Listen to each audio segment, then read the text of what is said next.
Les amis, bonjour à tous, j'espère que vous allez bien et que tout se passe pour le mieux pour vous. Alors, je vous mets dans le contexte directement. J'ai hésité entre faire le débrief du Real Madrid contre Valladolid, 1-0. Match très serré avec beaucoup d'absents. Il n'y a pas 1 million de choses à dire. Mais il y a beaucoup d'absents. On est sur un Real qui cherchait à tout prix les 3 points, qui les ont eus. L'Atlético qui a perdu. Et ça, c'est beau. Donc le Real, avec un match en plus que l'Atlético, se retrouve à 3 points de l'Atlético. Et la saison, la Liga est relancée. Le Barça, l'Atlético et le Real peuvent clairement prendre la Liga cette année. C'est surtout ça qu'il faut retenir. Et que le Real a beaucoup d'absents. Et que Thibaut Courtois, homme du match, qui a sauvé la baraque. Et bravo à lui. Vive la Belgique. Donc voilà, globalement, je vais pas m'attarder 56 ans pour ce débrief que à la base je ne comptais pas spécialement faire. Parce que on avait prévu une vidéo pour revenir sur le Barcelone PSG et donc vos questions en mode discussion libre et on en parle tranquillement. J'ai sélectionné certaines questions que vous m'avez posées sur Twitter et on va y répondre tranquillou, comme ça, voilà, tranquille. Déjà, la première question c'est, penses-tu vraiment que c'est le PSG qui est trop fort sur ce match, ou alors que c'est le Barça qui est trop faible? Pour moi, c'est pas possible de se faire soulever ainsi en Ligue des Champions, surtout quand on s'appelle le Barça. Qu'on s'appelle le Barça, le Real, Pierre-Paul Jacques, en fait, tout le monde sur le terrain peut se manger un grand score, et ça existe, et le Real Madrid de Cristiano Ronaldo, qui en Liga était très fort, à la première année de Mourinho, se mange en 5-0 une manita contre le Barça. Qu'est-ce qu'on doit dire à ce moment-là? Le Real, c'est pas normal de se manger 5 buts? Bah si, tout peut se passer, ça dépend de beaucoup de choses. Mais pour mettre un grand score à une équipe, il faut obligatoirement quand même une équipe qui va être forte, qui va montrer quelque chose. Surtout que le PSG, sur ce coup-là, se mange le premier but. Et t'as 2 doigts de se manger le deuxième but. Donc il y a une réaction. Et pour avoir une réaction, il faut du mental en Ligue des Champions au Camp Nou et faire ce qui a été fait derrière. Je pense que le PSG est maître de sa réussite en premier lieu. Maintenant, le Barça, on sait très bien que plus les années passent, plus il y a des choses qui ne doivent plus... qui ne peuvent... Enfin, c'est même pas qu'ils ne doivent plus, c'est qu'ils ne peuvent plus être là, en fait. Il y a des joueurs comme Busquets, aujourd'hui, c'est un joueur ok. En Liga, quand tu domines et que tu auras le ballon à 90% du match, tu vas en faire un bon usage, tu favorises le bon usage de ballon. Mais en Ligue des Champions, face à une équipe comme le PSG, tu sais qu'il va te tuer sur des actions en contre, qui à la pleine vitesse va... Enfin, je dis en contre, comme s'ils avaient défendu et joué en contre. Non, pour moi-même, ils ont eu la possession du ballon et tout. Mais tu sais que ça peut aller très vite. Donc parfois, pour casser le rythme, il te faut des mecs au milieu qui savent courir, qui savent être physiques, qui savent défendre. Tu mets Busquets, le retour d'un Piqué qui a 2 entraînements dans les jambes. Le Barça est mal en point, ça c'est vrai. Mais ça reste le Barça qui a mis le premier but, avec Lionel Messi, avec Griezmann, avec Dembélé, avec beaucoup de joueurs. T'es pas obligé de les taper 3-0 pour que ce soit normal, en fait. C'était pas assuré de leur mettre 4-1, sinon tout le monde aurait dit, il y aura 4-0, 4-1, 3-0, et puis il y aurait pas eu de polémique. Alors que si, on va pas se mentir, personne ne pouvait prévoir à ce point. On pouvait se dire, si Paris les tue, peut-être qu'ils vont les tuer. Si le Barça fait un bon match, peut-être que le Barça va gagner. Moi-même, je m'étais dit, sans Neymar, sans Di Maria, il suffit que Kylian ne soit pas dans son assiette dans le match pour que le PSG compte sur qui? Et en fin de compte, ils ont fait ce que presque personne ne pouvait attendre. Tout le monde était là. De Moïse Kean, Icardi, à Mbappé qui reste le symbole du match, tout le monde était là. Et Paris, ils ont des matchs références comme ça. Contre Liverpool, quand tout le monde est en forme, ils peuvent battre n'importe qui. Là, ils te font le même match. Pourtant, Liverpool, à l'époque, c'était pas n'importe qui. Et c'est des matchs similaires à mes yeux. C'est des matchs où l'équipe, elle est soudée de A à Z. Et ces matchs-là, ils le font pas à chaque fois. Même si je trouve que sur le Final 8, ils sont sur une lancée en dehors de la finale. Malheureusement, en dehors aussi de la blessure de Kylian, qui a dû revenir un peu rapidement. Donc après, ça avait fait beaucoup de blabla et tout. Mais il était pas, à mes yeux, en tout cas, pas assez dans une fraîcheur physique. Donc, c'est vraiment le PSG qui a fait un très gros match. Et c'est aussi un Barça qui n'était pas au niveau au final, mais pour mettre un Barça aussi bas, chez eux dans leur stade, fallait un PSG aussi parfait. Mbappé va rester avec Paris, gagner la Ligue des Champions, une Coupe d'Europe avec la France, etc. Avant de venir au Real, il n'ira pas là-bas, je pense, avant 3-4 ans. On sait pas, dans le foot on sait pas comment ça se passe. Par exemple, s'il n'y avait pas le Covid et pas de crise, ça se trouve l'été dernier il part. Ça se trouve il part cet été, mais on sait pas comment va se passer les choses. Et puis entre temps il y a eu Haaland qui a commencé à... Donc le Real se dit, en fin de compte, avec un peu de réflexion, parce que, à mes yeux en tout cas, et ça c'est que ma manière de penser pour le moment, c'est qu'Mbappé il est un peu promis au Real Madrid d'une certaine manière, c'est son cheminement logique, quand on connaît un peu le joueur et tout ça. Alors que Haaland, c'est un joueur, il faut pas le perdre non plus si tu peux l'avoir. Donc si le Real se dit cet été on va moins dépenser, on va donner un moins grand salaire, on est plus dans la possibilité de prendre Haaland, et Mbappé, s'il faut derrière attendre 1-2 ans ou on sait pas, pourquoi pas? Est-ce que c'est pas la meilleure stratégie? Faut penser niveau stratégie, faut pas se dire moi je veux ça maintenant. Alors, l'un des deux, c'est super, hein. Un des deux jeunes cracks de l'avenir comme ça là, c'est parfait. Mais la stratégie de prendre Haaland maintenant, pour moi, tu bloques plus d'issues aux autres clubs et tu te sécurises. Moi c'est comme ça que je vois le truc. Ça dépend d'un million de choses après. Ça dépend d'un million de choses, ça dépend de ce que lui va voir là où il est.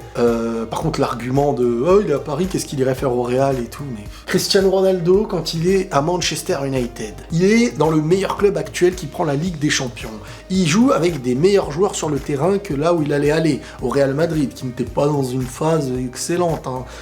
Bah, il part là-bas, et le club se reconstruit avec lui.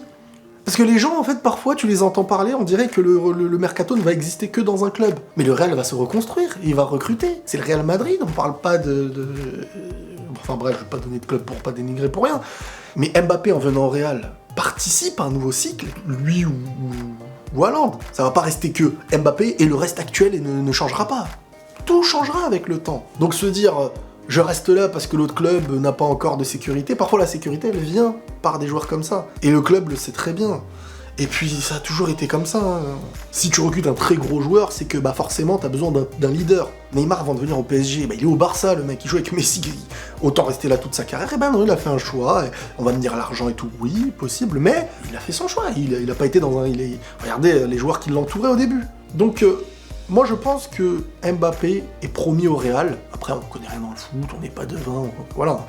C'est des salades, tout ça. Donc, on peut pas prévoir les choses. Là, je parle de logique au présent. Au présent, il peut se passer 1 milliard. Mais dans l'avenir, il peut se passer 1 milliard de choses. En tout cas, Haaland ou Mbappé, moi, je dis oui. As-tu encore de l'espoir pour le match retour? Je me suis régalé en première partie, mais la deuxième m'a fait mal au cœur. Donc, si la deuxième t'a fait mal au cœur, c'est que t'es pour le Barça. Forcément. Est-ce que j'y crois? Non. Mais est-ce qu'on peut croire à une remontada? La remontada n'est jamais prévisible en fait. Là, tu me remets le même match avec les mêmes équipes qu'à l'époque où le PSG avait suivi la remontada. C'est normal, même là au présent, on va pas se dire ils vont se manger 6 buts. Parce que se manger 6 buts et vivre une remontada, c'est historique parce que c'est imprévisible en fait. Donc, on ne peut jamais prévoir l'imprévisible. Donc, je ne sais pas, mais je ne pense pas, à moins que le PSG se trouve totalement dans le match, qu'au niveau de la confiance, il soit plus dedans, qu'il rate de fou et qu'en face, il marque et qu'il y ait des trucs... Ça va être chaud, hein. Si je me trompe pas, ils ont mis 4 buts à l'extérieur, faut au minimum que t'en mettes 4 aussi, je crois, non? Surtout si t'en encaisses 1 et tout. Mais on sait pas dans le foot. Après le France-Argentine, le PSG-Barça est certainement le second tournant de la carrière de Mbappé. Penses-tu qu'il s'est nettement rapproché du top 3 du futur Ballon d'Or 2021? Moi, j'y crois très sincèrement. Ces choses-là, on peut pas les prévoir, hein, parce que ça va se jouer sur ce que tu gagnes dans la saison. S'ils prennent la Ligue des Champions, il reste dans un club où il y a Neymar. Alors après, tu me parles de top 3, puis il y a l'Euro. Après, il est en France. La France a de grandes possibilités aussi. C'est possible, hein. C'est pas comme s'il n'avait pas été dans le top, je sais plus combien, top 4, ou je sais plus combien du Ballon d'Or, top 5, donc forcément, c'est possible. C'est possible en vrai. On a toujours l'image de se dire Messi Ronaldo, mais c'est vrai que Messi Ronaldo, maintenant, surtout avec la Juve et le Barça actuel, pour gagner des gros trophées qui vont t'emmener à voter pour toi, ça va être compliqué. Donc là, on aura vraiment cette année, je pense, à part s'ils nous la ressortent en mode Covid, non, ils n'ont pas joué 2 matchs, ce sera pas toi. Mais c'est vrai que Mbappé, tout dépendra avec le PSG et avec la France. Donc, possible, oui, possible. Après, voir comment. Mbappé a été formidable pendant le match. Penses-tu que le Real pourrait encore plus vouloir de lui? Le Real veut Mbappé, en fait. Depuis un bon moment, clairement. La question, c'est comment ça va se faire. Et c'est pas ce match. Ce match-là enjolive, rend festif les choses, les journaux, la presse et tout, mais Mbappé, t'en as besoin, qu'il soit dans sa pire forme ou dans sa meilleure forme. Parce qu'au Real, t'as pas mieux aujourd'hui. Parce qu'au Real, tu peux pas lancer un mec. Parce qu'au Real, t'as pas un crack réel aujourd'hui. T'as un joueur comme Benzema qui est excellent, mais qui va pas t'assurer du 30 buts, ou qui n'est pas le tueur de fou. Il te fait des matchs... C'est un artiste, Benzema. Parfois, l'artiste, c'est pas celui qui te fait tout gagner. Et Mbappé, c'est l'avenir. Mbappé, tu sais pas son palier le plus haut, il va être où, quand, est-ce qu'il va avoir mieux? Mais un club comme le Real a tellement besoin de Mbappé ou de Haaland, ou des deux. Parce que ce soit au niveau marketing, parce que le Real c'est une entreprise, faut pas l'oublier, il a tout pour être au Real. Le talent, si on parle stratégique même au niveau du terrain, la profondeur, la finition, la presse, il a tout pour lui, il a tout pour que le Real refasse surgir un petit peu le délire galactique. C'est ce qui manque. C'est ce qui manque réellement pour moi. Et depuis CR7. As-tu été impressionné par Paris? Oh, bien sûr. Un match historique pour moi. Encore une fois, je vous le dis, historique. Le match aurait-il été différent avec Neymar? Parle-nous-en. Différent, oui. En mieux, je sais pas. On peut pas savoir. Comme je vous dis, la logique, et quand tu réfléchis pas, tu vas te dire logiquement, tu vas réfléchir en mode 1 + 1 = 2, sauf que le foot, c'est pas comme ça. Tu vas te dire, plus tu mets de grands joueurs, plus tu vas être plus fort, donc plus tu aurais marqué plus de buts, donc oui, mais peut-être tu aurais encaissé. Peut-être que l'usage du ballon aurait été plus centré autour de Neymar. Peut-être que tous ceux qui ont compté sur eux et qui se sont battus individuellement pour créer une équipe totalement complète et au niveau d'un équilibre, peut-être auraient été moins forts individuellement et auraient compté un peu plus sur Neymar. À chaque touche de balle, ça aurait été Neymar qui aurait eu le ballon. Peut-être qu'il aurait, si un Neymar qui est sur le terrain, sur qui tout le monde compte, passe un peu à côté de son match aussi, ça pénalise tout le monde. Mais quand il est en forme, ça enjolive toute l'équipe. Donc, on peut pas prévoir. Et une addition d'individualité parfois fait qu'il y a plein de bons joueurs, mais il n'y en a pas un qui explose non plus le match. Tandis que là, il manquait des individualités. Mbappé a explosé dans le match. On ne sait pas comment ça aurait pu se passer avec Neymar. Même si le mieux pour le PSG, c'est d'avoir Neymar. Et ça, on le sait tous. T'avais dit que Messi allait manger le PSG, tu ne mérites plus le titre de Riles d'or. Alors, ça, c'est faux. Ça, c'est faux parce que vous pouvez me ramener tout de suite. J'ai joué juste sur le délire de Messi attend le PSG, des trucs comme ça quand il marquait contre mes... Vous me connaissez sur Twitter, c'est en mode ironie. Et à aucun moment, j'ai dit... Et au contraire, ma vidéo sur le match de Messi, j'ai même dit que contre le PSG, à mes yeux, il ne sera pas aussi en forme que ça. Parce qu'on va pas se mentir, Messi, plus le temps passe, en plus de ça, il n'est pas dans une équipe qui domine l'Europe. Plus en face, il y aura une réelle confrontation et peut-être même une domination d'en face, et moins Messi sera vu, sera explosif, va faire réellement la différence, même si, sur 2 passes, il a failli mener à 2 buts. La passe du penalty dans lequel il marque, et derrière la passe à Dembélé qui est face à face avec le goal qui fait nain. Mais quand même, tu sens que quand l'équipe elle est au-dessus, Messi peut clairement moins faire la différence qu'avant, il peut même passer à côté du match, et tu le sens... C'est rare de sentir ça, mais tu le sens faible à côté de l'autre équipe, même, pour te dire des fois. C'est la vie qui passe, comme on dit. T'as pensé quoi de Moise Kean? Moise Kean et Icardi, c'était 2 joueurs, on ne pouvait pas savoir réellement ce qu'ils allaient faire comme match. Moise Kean, moi je trouve qu'il a été incroyable. C'était Didier Drogba dans le match, on dirait. Il a mangé Alba physiquement, il les a écœurés, il a mis 1 but. Et Icardi qui était à l'aise dans les remises, techniquement, dans les mouvements, bravo. Penses-tu que le Barça a échoué parce qu'ils étaient à bout physiquement? Ils avaient enchaîné assez de prolongations en Copa et c'est la raison pour laquelle ils ont coulé en deuxième mi-temps. C'était pas que physiquement. Physiquement, on savait qu'ils allaient être morts face à la vitesse, face à des trucs comme ça. C'était tactiquement, c'était dans le jeu. En fait, même au niveau de la confiance et tout, tu sentais qu'ils jouaient avec la peur. Tu sentais que, pour une fois, c'était l'inverse qui s'est passé avec Paris. C'est ceux d'en face qui étaient complexés et eux qui étaient décomplexés, qui se sentaient supérieurs. C'est ça. Je pense pas que c'était physiquement. Après, bien sûr, des joueurs comme Piqué, ils étaient cuits, mais c'est pas lié aux prolongations, tout ça. C'est lié à, déjà au manque d'entraînement de Piqué, parce qu'il vient de revenir d'une grosse blessure, et Busquets, qui ne peut pas mettre un pied devant l'autre devant de la vitesse comme Mbappé et tout. Penses-tu que recruter Messi, ce serait avantageux ou préjudiciable pour le PSG sur le moyen long terme? Il n'y a pas de long terme. Pour moi, il n'y a pas de long terme avec Messi.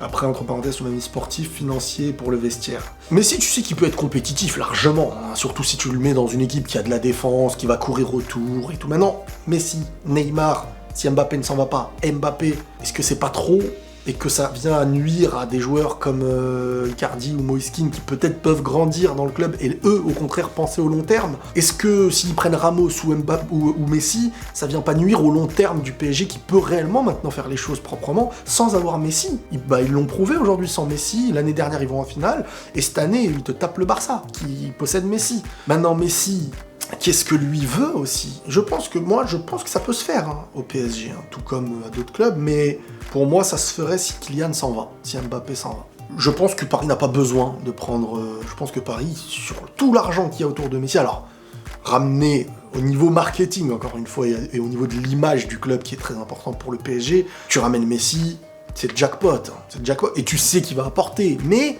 tout cet argent, parce que Messi, il touche Mbappé et Neymar en même temps, au niveau du salaire, hein, c'est ça qu'il faut savoir. Il va pas venir au PSG pour perdre beaucoup d'argent, je pense pas. Et je pense que Paris va donner l'argent, c'est pas le problème, mais comment ça va se passer? Moi, je pense que c'est plus une question de si Mbappé s'en va. Verratti, pour toi, est-il le meilleur milieu du monde? Moi, j'ai du mal avec cette question, parce que, pour être...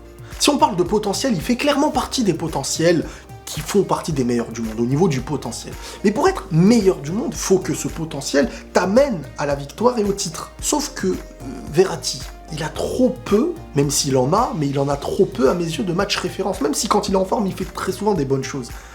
Mais pour dire meilleur milieu du monde, il faut des preuves, il faut des choses, sinon le foot, on se base sur le potentiel ou sur ce que le joueur est capable de faire pour dire il est meilleur et ça suffit. Je kiffe son football, hein. Ah, je suis totalement admiratif de ce style de football. Il dégage pas, et en plus de ça, il est en accord avec sa philosophie. Et en plus de ça, quand je dis il est en accord avec sa philosophie, c'est qu'elle fonctionne. Peu importe contre qui il joue. Et c'est ça qui est magnifique. Le problème, c'est qu'il y a eu beaucoup de matchs où il s'est raté, je trouve. Des matchs très importants.